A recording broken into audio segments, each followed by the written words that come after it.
Gustavo Tarchin Phillips. Okay. I'm the founder and CEO of Taiwa. Maybe I'll say a little bit something about what Taiwa is. Taiwa is an artificial intelligence platform focused on human transformation. So it is an artificial intelligence coaching service, you can say, if you will, that supports employees with personal and professional development, all through artificial intelligence. I think that a lot of AI is being built and has been built in order to replace humans. I also think that a lot of robotics and automation processes are currently being built to replace humans. So I think it's a very valid concern. But I think also it's important to distinguish that not all artificial intelligence is being built to replace humans. There's a lot of artificial intelligence being developed in order to support humans and also to enhance humans' capabilities, to unleash humans' creativity, to enable humans in order to explore parts of their personality, parts of their abilities and capacities that has been dormant, that hasn't yet really been accessed, that hasn't been, let's say, unleashed. Yeah. And so I think it depends what one wants to focus on. Yeah, everything here is there's a full spectrum of possibilities. One can look at AI and mainly focus on the threat it represents to our existing norms and to also the existing way that humans work and humans are productive. Or one can look at it as an enabler for a different way of organizing society, for a different way of being productive, or a different way of unleashing creativity. Now, we're at the early stage of this, what we call the AI revolution, if you will, really humans working together with AI in a way that's very different than we've worked with technology in the past. And also, in many ways, you can say the verdict is out with regards to how this technology will reshape society. So the fear is understandable. And at the same time, it is also important to know that not all human intention is based on command and control or trying to use technology to control people. A lot of technology can actually also be very useful in opening up opportunity for people that have been generally marginalized or excluded from such opportunities. So I think we are not at the point where humans can trust artificial intelligence 100%. But it is also very difficult to trust another human 100% because humans are fallible, not because they want to be, but because humans are oftentimes limited in their awareness, limited in their understanding, conditioned with biases. And so even humans have the inherent limitation. I think that if we are fortunate enough to come across humans that have done a lot of work in order to identify their biases, in order to train themselves or educate themselves, then in more cases than not, we are going to get reliable information, reliable support, reliable collaboration with such humans. And I think it's helpful to maybe view AI in a similar way, which means that those companies that are ethical and that are responsible in the way that they work with AI and the way they train with AI will put all the necessary guardrails in place to optimize the capability of this technology to have as little of a failure rate or as little as of error as possible with the current level of understanding. But it's also important to give people a heads up and to say, look, use your own judgment, right? Just as you would with a human person. If your own internal BS radar or your own internal guidance system tells you that you should double check something or triple check something, then that's probably a good idea. And that is the same with humans as it is with AI. But these systems are getting increasingly smarter. and the guardrails also are becoming increasingly more sound and solid. And so there's different mechanisms that one can deploy with regards to identifying bias or controlling for bias, with regards to identifying and controlling for hallucinations, with regards to assuring high levels of data privacy and data security. And all of those things, let's say, create the most favorable conditions with the greatest level of transparency, authenticity, and integrity that humans can expect in engaging with AI. But I wouldn't say that the technology is perfect. I think that we are in the early stages of this technology. A lot has happened over the last 50 years, and AI is not a new thing. I think that people also have to understand that this technology has been around, has evolved through machine learning, rule-based systems to now generative systems, and will continue to evolve. So we have to rather weigh the potential upside against the potential risk and continue to use our own human judgment when we engage with these systems, but they can greatly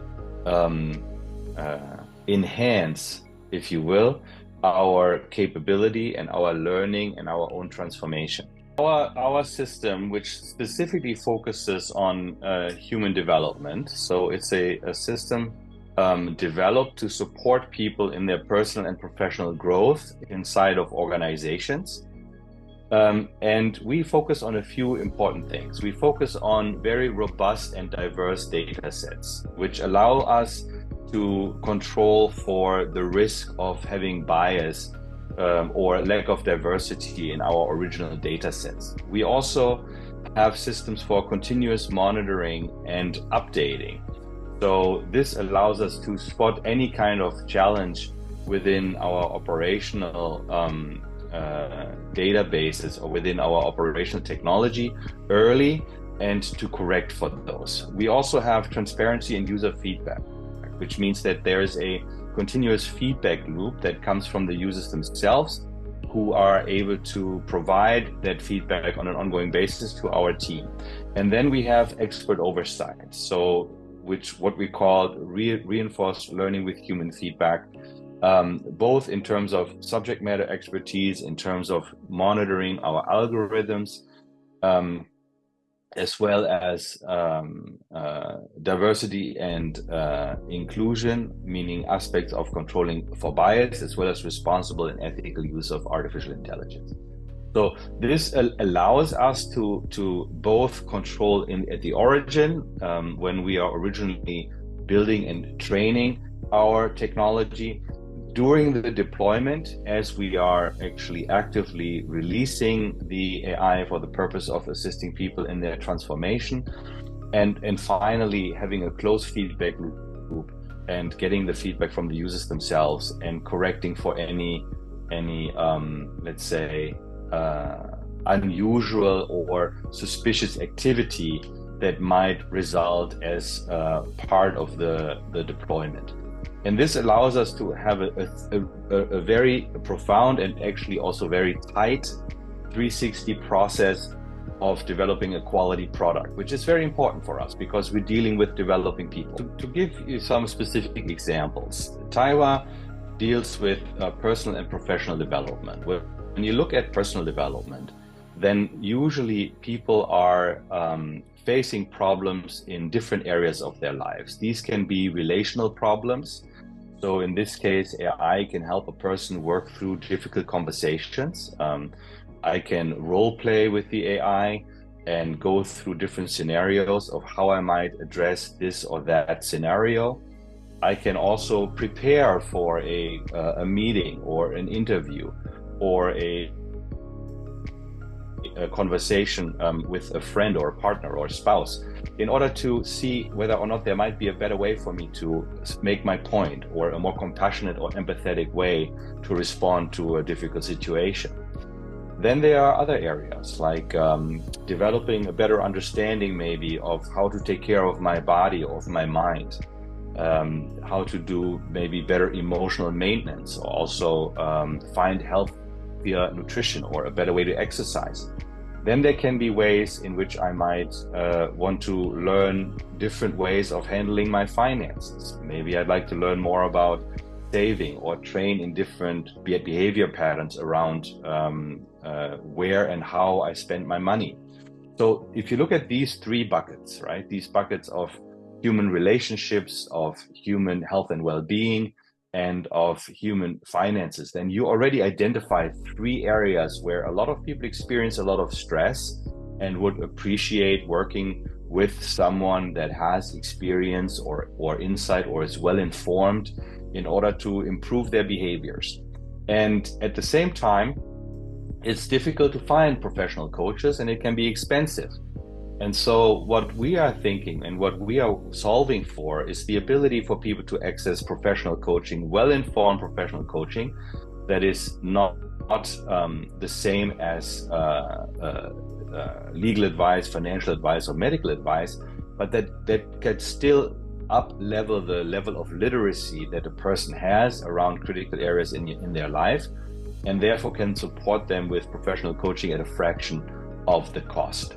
And these are just some of the areas I mentioned. Yeah, if we look at the professional domain, and this is people's roles and functions in organizations, there's millions of different intersectionalities around the world across 74 industries. And so in these roles, when I take a professional role, maybe as a manager at a company, or even as a frontline worker, or even in leadership, then there's a lot of demand that is placed on me within the context of this role. And yet, as a human being, I am in a process of ongoing learning and development. And so in order to understand how to use the resources I have as a human being and to really meet me where I am in my understanding, my capacity, my capability, and to then coach me properly into being successful in this role, this is also where AI can be really helpful. Traditionally, professional coaching is usually made available to the upper echelons of an organization, the executives, maybe some of the upper management, maybe some of the high potentials, which leaves the majority of employees, the majority of professionals without access to such coaching. And this is where Taiwa comes in. So as a platform, we're here to actually support every employee, regardless of their rank and file, with a professional coach that has been trained based on global professional coaching standards and also based on professional coaching ethics and guidelines, but it is an AI system. And so it allows you to better understand yourself, better understand the role and function you're in, and to begin this work with a professional coach that can help you unfold your potential within that context. I think, again, you are mentioning very valid risks. You know, if someone looks at AI as principally a means to take shortcuts, yeah, and a means to lower their level of development in order to offload most of the hard work of becoming a mature and deep and contributing human being, then that is a real risk, right? That risk, I think, already existed though with social media, and that risk already existed with cell phones, right? So this risk that humans choose the path of least resistance and devolve because of emerging technology, that existed at all times and likely will continue to exist. Yeah, this is a much more fundamental question, whether we define human as the path of least resistance, and whether or not as a society we should strive for always trying to find the easiest way out of a difficult situation, versus using technology to actually help us become better humans, help us become more reflective humans, help us become more critically thinking humans, help us become more empathetic humans. And I think this is where technology can be really helpful. And this is also why Taiwa represents a different use case. It doesn't replace the hard work of asking yourself critical questions. It actually supports you in doing the hard work of asking critical questions in a way that you may not have been able to do before, because you had nobody to talk to, because you had nobody around you that actually had let's say, either the professional background to support you or the expertise to support you across so many domains. And AI can do that. And so I think depending on whether you are a person that is seeking to constantly make things easier for yourself and trying to take that shortcut, or you are a person that is looking for quality information in order to support your own transformation, then you'll have a very different outcome. And so you can say that technology can enable you to become more of who you already are and maybe expose more of the tendencies you already have. And so this is why I would say this doesn't depend so much on the technology itself, but rather on how humans like to use it based on how they think about what their role is in society. The EU AI Act is a very important regulation and probably represents to date the most stringent form of regulation around AI in the world. But what it does really well is address the concerns that humans have and that governing bodies have about the misuse of AI with regards to positioning, classifying, controlling people and limiting people's mobility within an open and free society. And so this then is regulated in identifying different risk categories. So artificial intelligence can be classified as high risk, medium risk, or low risk, depending on the application and depending on what these technologies aim to do. Taiwa is a low risk application, meaning that it does not classify people. It does not it does not fall into various high risk categories that the EU has identified, because it really just focuses on meeting a person where they are and providing them with professional coaching so that they can take the next step in their life and in their career. I think that AI represents a proper paradigm shift in the way we've related with technology in the past. The way we related with technology prior to AI was really from a perspective that AI is that technology is nothing but a tool in order to help us do things. And I think that when we look at AI today, it really allows us to have a technology-human partnership, where we work together with technology, and technology that is generative, that is not simply executing humans' ideas, but that actually can generate ideas and generate also strategies and generate goals in a way that allows for collaboration between ourselves and technology. So I don't think I know at this point where that border is, where that frontier is, where we have to draw the line. I think that this is something we have to stay in conversation about. And this is also something where we have to pay close attention to how society will develop now that the cat is out of the bag, if you will, now that generative AI has been released and is continuing to be released around the world. We have to be very present, and we have to be very focused on looking on the impact that these systems have on us. At the same time, we've lived in a world still where a lot of people are excluded from access to the best tools, the best methods, the best information, the best opportunities.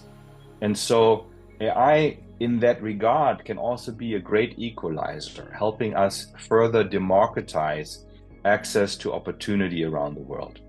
So I don't know where we need to draw the line yet. I think we have to be in conversation, and we have to monitor carefully as this technology is making its way into our systems and into our organizations, what the impact is going to be. I myself am a partner in an accelerator that has a foothold in South Africa. It's called the Delta, and it invests in companies in Africa and across Europe. We have also employees in South Africa and have worked with South African developers and South African engineers in the development of the technology. So I'm actually very excited not only to talk to you, but also about developments in South Africa. We're also working with an organization called Project Y that offers technological vocational training to young Africans so that they can learn AI engineering skills and other high demand skills to have careers in the technology sector, where we are making our technology available for young people who are just beginning to develop their careers and can work with an AI coach as part of their vocational training. So I'm very well aware by, I believe I believe maybe already, or by 2030, almost half of the population under the age of 25 will be living on the African continent. So you can say that the future belongs to Africa. And what we hope to do through our relationships, through our partnerships, is support that this growing population can also have really good human development knowledge and experience and expertise at their fingertips, at their disposal, because it takes time to develop oneself, and it takes time to grow both personally and professionally into the person one wants to become, and into the person where one can feel proud of who one has become and what one is able to contribute to society. And this is where Taiwa's focus lies, so supporting people so they can thrive personally and professionally in the organizations where they work, and also in their societies. So I'm very excited of what is happening in Africa. I'm very excited about the tech scene. I know Nigeria has a already large and growing tech sector, but we are early. Yeah, so our product went live earlier this year, and we were just now attending the first conferences and also working with the first customers. But let's say in terms of what we are able to do and what we hope to do around the world, I'm quite happy of what I see in terms of developments in Africa. As a business owner who has employees and who has staff, you probably have already observed that oftentimes different initiatives fail due to the lack of development or understanding or capability or ability or skill of your employees. Which means that as your company goes through different stages, from startup to scale up to growth to enterprise, so your employees have to go through different growth spurts and different stages of development in order to fulfill their role. A manager in a scale-up has a different responsibility and a different level of demand on themselves than a manager in a growth stage or in an enterprise company.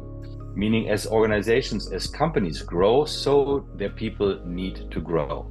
But this is often creating an overlooked tension and information asymmetry. That means that while founders like yourself want to see their business grow, they don't invest enough time and attention in supporting their people to grow along with it. And when they do become aware that their people need to grow, then oftentimes finding traditional solutions like coaching and consulting is way too expensive to scale. And this is why we've built Taiwa, so that people like yourself can develop or have access to a technology system that can provide the right professional and personal development support at the time of need. And at the time of need for a business owner means before you hit crisis. before you are already late with investing in your people, so that we can support your people so that they're ready to support your company when it needs to achieve its next step, its next level.